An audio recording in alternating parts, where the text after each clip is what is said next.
10 people died in a high-rise fire in Urumqi, China, because COVID restrictions blocked first responders from entering. It took 3 hours before rescue work could begin due to the barriers.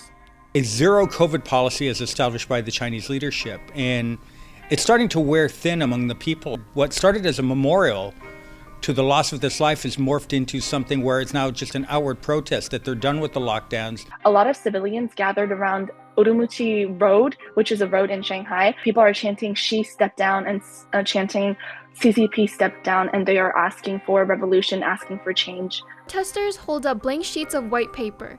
They call it the A4 Revolution.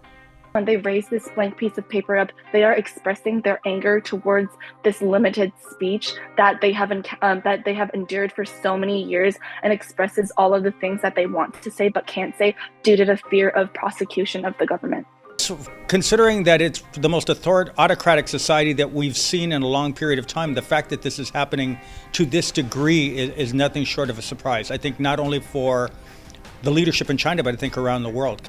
And as much as they're trying to suppress the information through their media censorship, it's not working because the word is getting out.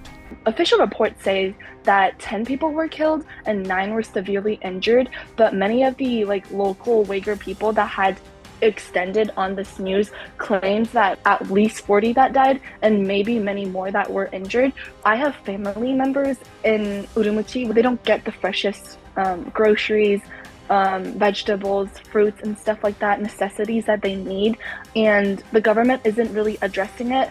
Apart from that, I also have family members in Beijing. They got out of Beijing in time before they got into this most recent lockdown, but it's not looking great for people who are still stuck in Beijing. You know, imagine being trapped in your house for months. Up till middle school, I lived in Nanjing, so I have so many friends and families that are in China, and it pains me to see them struggle with, fighting for basic fundamental human rights in the 21st century, and the fact that they live in this constant state of fear. It really hurts me. The reason why a lot of us in America or other countries don't hear about problems in China is because the Chinese government tends to censor a lot of what goes in and out of Chinese media. Also trying to censor a lot of the footage that Chinese protesters are posting on Facebook, WeChat, things like that, or WhatsApp. And as a result, we're not able to get a true insight as to how these protests are going and what's going on.